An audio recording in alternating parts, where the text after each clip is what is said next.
Дүйнөдө кызыктуу маалыматтар көп таркады. Кимдир бирөө бир отурушта бир койдун этин жейин десе, экинчиси эки койдун деп айтышат. Булардын баары бекер сөзгө чыгарып, мен сиздерге көзүңүз менен көргөн Гиннес китебине киргизилгендер тууралуу, тамактарды көп жемек турсун, секундасына көптөгөн килограмм эттерди жуткандар тууралуу маалыматтарды айтып өтөмүн.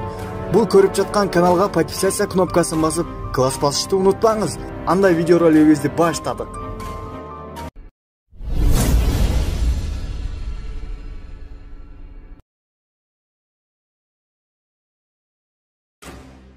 Гиннес китебине кирилген Джо Чеснас, ал студент-инженер тармагына кесиптик адистикке тапшырган. Бою 180 см, салмагы 100 кг, дүйнөдө тез тамактануу боюнча рекорддун санын толуктайт. Атайы өтүлүүчү международный турнирде 32 штук хот-дог жеп 3-орунду алган.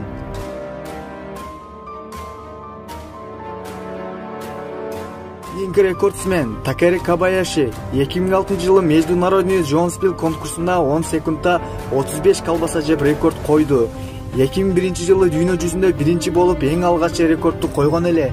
Ал 12 секундда 50 хот-дог жеген. Жюрилер бул баланын курсагына таң калышкан эле.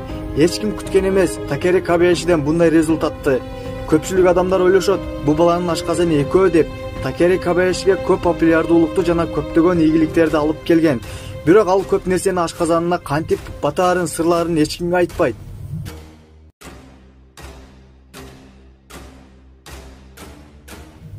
Кийинки рекорд коюучу мен негизи кантип экен деп аябагандай эле таң калдым. Соня Тамос, аны рекорд койгону 65 жумуртканы 6 минут 40 секундда жеген, 167 крылышканы 32 минутта жеди. Аялдар арасында международный рекорд койгон, 10 минутада 65 сосисканы жеп үлгүрдү. Ошондой эле ал бул рекордтон токтоп калган эмес. 12 минутта кызыл чаян жеп, көптөгөн салмактарды кошуп, биринчи орунду алып, ээлеп кетти десек дагы жаңылышпайбыз.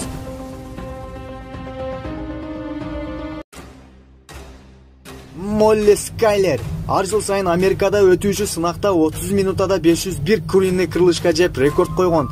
Жегенден кийин кошкон салмагы 15 килограммга чейин кошту. Жана 1 уна $500 сыйлыктардын эси болгон. Кошумчалап кетсек, анын 4 баласы бар. Жана ал балалардын өзү камсыздайт. Молли Скайлер көптөгөн жеңиштердин багындырып, ошондон түшкөн акчалар менен балдарын багып келет. Сиздерге кайсыл бири өтө таң калыштуу экен? Кимиси көбүрөөк таң калтыра алды?